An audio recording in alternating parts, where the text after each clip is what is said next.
এখনো পর্যন্ত মমতা ব্যানার্জির পদত্যাগ সিপিএম যতবার চেয়েছে, নরেন্দ্র মোদীর পদত্যাগ চায়নি। আমরা দু একজন নেতার মুখে শুনছি যে না, নরেন্দ্র মোদীর পলিট ব্যুরোর একটা বিবৃতি বেরিয়েছে, নরেন্দ্র মোদী শুড কুইট, মানে একটু মিষ্টি কথা।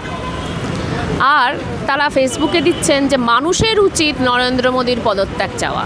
মানে তারা পশ্চিমবঙ্গে মীনাক্ষী মুখার্জি যতবার মুখ্যমন্ত্রীর পদত্যাগ চেয়েছে, তার কি অংশও যদি একটুখানিও যদি নরেন্দ্র মোদীর পদত্যাগ চেয়ে আজকে পশ্চিমবঙ্গে সিপিএমরা মিছিল করে এবং সেখানে সেই মিছিলে মমতাও যা মোদিও তাই, মমতা মোদি পদত্যাগ করো, এই স্লোগানগুলো যদি বন্ধ করে, তাদের দলের মধ্যে একটা ঐক্য তৈরি হবে। এই যে তাদের দল, তাদের সমর্থক, তাদের পরিবার ঢেলে বিজেপির দিকে ভোটটা দিয়ে দিয়েছে, এই যে পশ্চিমবঙ্গে সমস্ত ভোট বিজেপির দিকে চলে গেল, কাদের ভোট গেল? এটা কিন্তু বন্ধ হবে। এটা এরকম নয় যে জনগণ চলে গেছে আমরা কি করব, মোটেই নয়। তোমাদের ভোট চলে গেছে, দায়িত্ব তোমাদের। তোমাদের পরিবার চলে গেছে, দায়িত্ব তোমাদের। তোমাদের মিছিল, মিটিং, সভায় 100টা কথা বললে 99টা কথা বিজেপির বিরুদ্ধে বলো। এটা বলতে শুরু করো, দেখো দেখো তোমাদের ভবিষ্যৎ আছে। আর এই মিথ্যা কথা বলে, একটু জঙ্গি বেশি হলেই, একটু লাফালাফি বেশি করলেই, রাত্রিবেলা আরজি করে গিয়ে ভাঙচুর করলেই মানুষ আমাকে ভোট দেবে, এরকম নয়। তাহলে মানুষ ভারতবর্ষে যত সন্ত্রাসবাদী আছে তাদেরকেই ভোটটা দিতে, পৃথিবীতে মানুষ যত সন্ত্রাসবাদী আছে তাদেরকেই ভোটটা দিতে। যে তোমার আমেরিকাতে গিয়ে যারা বোমা মানে যারা গিয়ে সুইসাইড অ্যাটাক করছে, বা আমেরিকা যাদেরকে সুইসাইড, তাদেরকে বোমা ফেলছে, মানুষ তাদেরকেই ভোটটা দিতে চাইতো, এরকম নয়। ফলত জঙ্গি, মারমুখী, আরজি করে ঢুকে হাসপাতাল ভাঙচুর, এগুলো করলে তোমাদের ভোট বাড়বে না। তোমাদের ভোট বাড়বে, আবার বলছি, 100টা কথার মধ্যে 99টা কথা পশ্চিমবঙ্গে বিজেপির বিরুদ্ধে বলো। মমতার পদত্যাগ চাওয়াটা বন্ধ করো, মমতাকে বিজেপি বিরোধী বন্ধু বলো। আর পশ্চিমবঙ্গ কেন, গোটা ভারতবর্ষে ইন্ডিয়া জোটের আঠা হয়ে ওঠো। এই দায়িত্বটা তোমাদের। তোমরা যদি করতে পারো, তোমাদের ভবিষ্যৎ আছে। তোমাদের মানে সমাজতান্ত্রিক আন্দোলনের পশ্চিমবঙ্গ এবং ভারতবর্ষে যদি বামপন্থী আন্দোলনকে ওনারা শক্তিশালী করতে চান, এবং তার অংশ হিসেবে যদি সিপিআইএম দলকেও তারা শক্তিশালী করতে চান, তাহলে গোটা দেশে বিজেপি বিরোধী যে সমস্ত দলগুলি আছে, তাদের যেখানে যেখানে শক্তি, সেখানে সেখানে সেই দলগুলোর বিরোধিতা করা তারা বন্ধ করে। পশ্চিমবঙ্গে তৃণমূল শক্তিশালী, ফলত তৃণমূল আর বিজেপি এক, এই কথা বলে তৃণমূলের বিরোধিতা করা তারা বন্ধ করুন। উত্তরপ্রদেশে যেরকম তাদের শক্তি কম, সিপিআইএমের শক্তি কম, তবে আমার ধারণা যে তারা যে নীতিতে চলেন, উত্তরপ্রদেশেও তারা অখিলেশ যাদবের নিন্দামন্দ এবং অখিলেশ যাদবের বিরোধিতা তারা করে থাকেন। যদিও বিহারে তারা জোটে আছে, কিন্তু এবারে তারা জোটে ছিল না। এবারে যে উপনির্বাচনগুলো হলো ঝাড়খণ্ডে, সেখানে কিন্তু সিপিআইএম জোটে নেই। এই যে গোটা দেশ জুড়ে বিজেপি বিরোধী, ফ্যাসিস্টদের বিরোধী, এবং ফ্যাসিস্ট সমস্ত দলই ফ্যাসিস্ট, যেখানে যেখানে তারা ক্ষমতায়, যেখানে যেখানে তাদের একটু ক্ষমতা আছে, পশ্চিমবঙ্গে তাদের ক্ষমতা আছে, অতএব এখানে যারা সরকারে তারা ফ্যাসিস্ট। কেরালায় তাদের একটু ক্ষমতা আছে, অতএব সেখানে কংগ্রেস ফ্যাসিস্ট। এই কথাগুলো যদি তারা বলা বন্ধ করে এবং অর্থনৈতিক নিয়মে, অর্থনীতির নিয়মে, রাজনীতির নিয়মে দেশে একটা সময় একটাই ফ্যাসিস্ট দল থাকে, অতএব বিজেপির বিরোধিতা তারা যদি সার্বিকভাবে করতে পারে, একমাত্র তাহলেই তাদের দলের শক্তি বাড়বে এবং বামপন্থী আন্দোলনের শক্তি বাড়বে। এই পরামর্শটা নিখরচায়। তারা মাঝে মধ্যেই বলে থাকে যে তাদের নাকি শিরদাঁড়া বিক্রি নেই, কিন্তু শিরদাঁড়া থাকলে তবে তো বিক্রি হবে। শিরদাঁড়া থাকলে তবে তো বিক্রি হবে। আপনি যদি সিপিআইএমের একেবারে টপমোস্ট নেতা, মাঝের নেতা, তলাকার নেতাদের কথা আমি বাদই রাখলাম, ডিওয়াইএফআই এর মাঝখানের নেতা, তলাকার নেতার কথা আমি বাদই রাখলাম, SFI এর মাঝখানের নেতা তলাকার নেতার কথা বাদই রাখলাম, সিটুর মাঝখানের নেতা তলাকার নেতার কথা বাদই রাখলাম, এই সমস্ত গণসংগঠনের এবং পার্টির যদি টপমোস্ট নেতাদেরকে জিজ্ঞাসা করেন যে আচ্ছা এই যে সমাজতন্ত্র ব্যাপারটা ভারতবর্ষে, না না না না না না না সমাজতন্ত্র নিয়ে এখন কথা হবে না। আচ্ছা, আপনারা যেভাবে তৃণমূল কংগ্রেসের বিরোধিতা করেন, কমরেড লেনিনও কি এইভাবেই তার দেশে করেছিল? না না না না, এখন লেনিন হবে না। অতএব তাদের কাছে সমাজতন্ত্রটা ব্যাপার নয়, তাদের কাছে লেনিনটা ব্যাপার নয়, মার্কস মাওসেতুংটা ব্যাপার নয়, সমাজতান্ত্রিক আন্দোলন বামপন্থী আন্দোলনটা ব্যাপার না। তারপরে তারা বলেন যে তাদের নাকি শিরদাঁড়া বিক্রি নেই।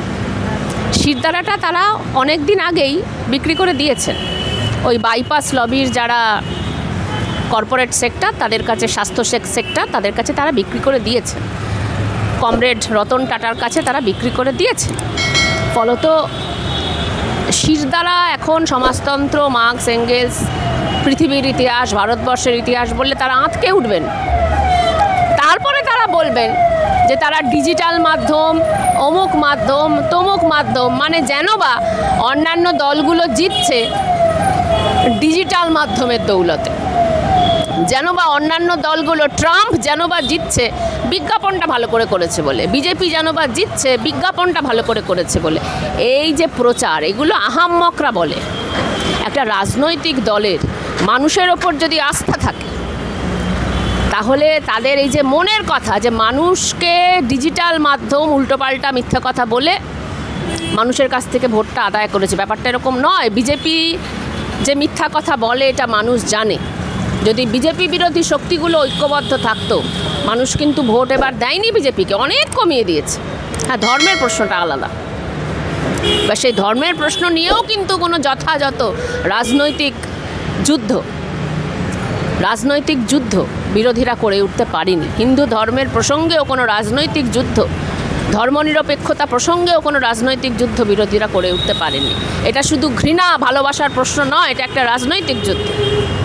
ফলত সেগুলো আমি করব না। আর আমার ধারণা থাকবে যে না, আসলে একটু চারটে পোস্টার ঠিকঠাক রংচঙে করলেই এবং চারটে স্লোগান ঠিকঠাক দিলেই মানুষ আমাদের দিকে আসবে, ব্যাপারটা এরকম নয়। তোমরা নিজেরা ঐক্যবদ্ধ হও, মানুষ তোমাদের ভোটটা দিতেই চাইছে। কল্পনার জগতে, মানে যদি কল্পনার জগৎ বলতে আসলে অনেক সময় বলা হয়, সেটা হচ্ছে ভারতবর্ষের সংবিধানটা একটা কল্পনার জগৎ, তা কিন্তু নয়। ভারতবর্ষের সংবিধানের প্রথম পাতায় যে শব্দগুলো লেখা আছে, অনেকে বলে ধর্মনিরপেক্ষতা শব্দটা কল্পনা, গণতন্ত্র শব্দটা কল্পনা, সার্বভৌমত্ব আজকের দিনে কল্পনা, সমাজতন্ত্র কল্পনা, এগুলো কল্পনা নয়। যদি কল্পনা হয় তাহলে যারা এটা বলে তাদেরকে বলি সংবিধানটা পাল্টানোর কথা বলুন। আর সিপিআইএম সংবিধানের প্রথম পাতার এই যে অত্যন্ত বাস্তবসম্মত যে কথাগুলো, এই যে আজকে আদানি চুরি করলো, তা এই যে আদানি চুরি করলো, আদানির জেল হবে না ফাঁসি হবে এটা আমাদের কাছে গুরুত্বপূর্ণ নয়, ফাঁসি হোক।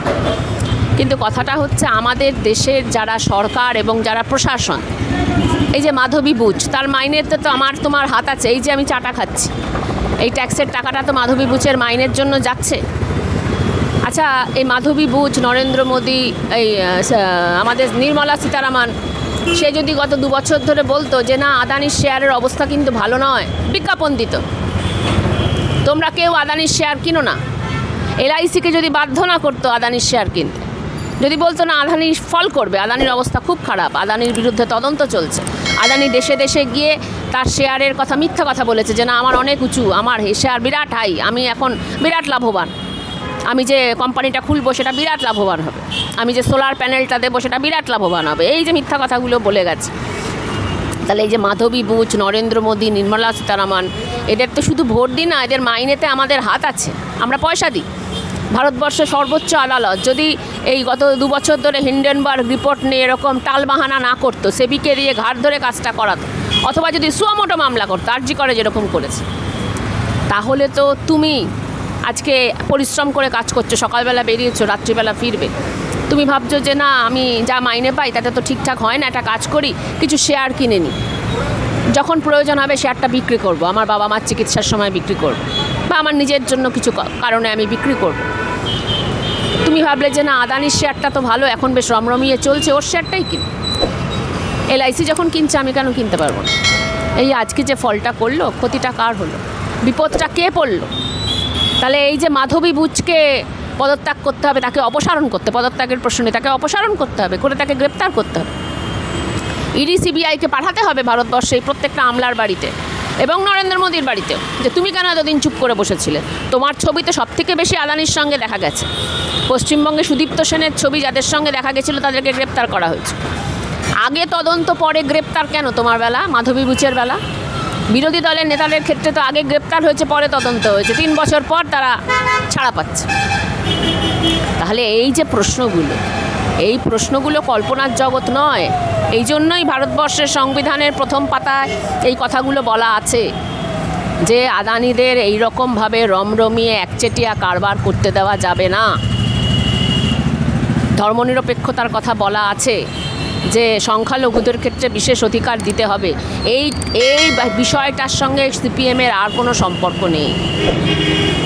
তাদের কাছে একটাই বিষয়, যেভাবেই হোক পশ্চিমবঙ্গে তৃণমূলকে যদি হারাতে পারি তাহলে আমাদের ভবিষ্যৎ কিছু না। মানে আমরা পাড়ায় পাড়ায় একটু রোয়াবি করে বেড়াতাম, সেই রোয়াবিটা কমে গেছে, কেউ আর পাত্তা দিচ্ছে না। ওই বাইপাস লবির স্বাস্থ্য সংস্থাগুলো আমাদের টাকা দিত, সেটা বন্ধ হয়ে গেছে। এই আর কিছু না। তারা দক্ষিণপন্থী দল, তাদের সঙ্গে টেক্কা দিতে পারবেন? আমাদের দেশে যারা অলিম্পিকে সোনা জিতেছে, তারা যে সমস্ত ইভেন্টে জিতেছে, এবার তাদের যদি মনে হয় যে না আমি কার্ল লুইসের সঙ্গে 100 মিটারে দৌড় করব, তাহলে তো পারবে না। যার যেটা ইভেন্ট, সেই ইভেন্টে সে সোনা জিততে পারে। অতএব সিপিআইএম বামপন্থীদের যেটা ইভেন্ট, অর্থাৎ সমাজতন্ত্র, অর্থাৎ ভারতবর্ষের ধর্মনিরপেক্ষতা, অর্থাৎ ফ্যাসিবাদ বিরোধী যুদ্ধে প্রথম সারিতে দাঁড়ানো, এই যে ইভেন্ট, সেই ইভেন্টে তুমি চলে গেছো অনেক পিছনে। এখন তুমি ওদের জুতো গলিয়ে ওদের সঙ্গে টেক্কা দিতে চাইছো, সেটা তুমি পারবে না, অনেক হেরে যাবে, একদম পিছনের সারিতে চলে যাবে। তাই তোমার যেটা ইভেন্ট, সেই ইভেন্টে তুমি টেক্কা দেওয়ার চেষ্টা করো। ফ্যাসিবাদ বিরোধী যুদ্ধে একদম সামনের সারিতে দাঁড়াও, ইন্ডিয়া জোটের আঠা হয়ে ওঠো, আঠা, সমস্ত দলগুলোর মাঝে তুমি আঠা হয়ে ওঠো, তাহলে তুমি সোনা জিতবে। সিপিএমের ঘুরে দাঁড়ানোর একটাই উপায়, ফ্যাসিবাদ বিরোধী যুদ্ধে তাকে সামনের সারিতে দাঁড়াতে হবে, তাকে সমস্ত সংকীর্ণতা দূরে সরিয়ে, পলিট ব্যুরো থেকে বিবৃতি নয়, তাদের আসল শক্তি রাজ্য কমিটিগুলো, সে রাজ্য কমিটিকে বলতে হবে পশ্চিমবঙ্গে বিজেপি বিরোধী বন্ধু আমার তৃণমূল কংগ্রেস, উত্তরপ্রদেশে বলতে হবে বিজেপি বিরোধী বন্ধু আমার অখিলেশ যাদব, কেরালায় বলতে হবে বিজেপি বিরোধী বন্ধু আমার কংগ্রেস আই। এগুলো যদি তারা বলতে পারে তাহলে তাদের ভবিষ্যৎ আছে, না হলে নেই। এই যে বারবার বলছি, পশ্চিমবঙ্গের সাধারণ মানুষ যদি দেখে যে সিপিএম বিজেপি বিরোধী প্রকৃত শক্তি হয়ে উঠেছে, তৃণমূল কংগ্রেস আর বিজেপিকে একভাবে তারা দেখছে না, তারা বিজেপিকেই হারাতে চাইছে আন্তরিকভাবে, এটা যদি পশ্চিমবঙ্গের মানুষ দেখে তাহলেই তারা ঘুরে দাঁড়াতে পারবে, না হলে কোনো দিন পারবে না। তাদের লোকেরা ধীরে ধীরে বিজেপি হয়ে যাবে, যেটা অলরেডি হয়ে যাচ্ছে।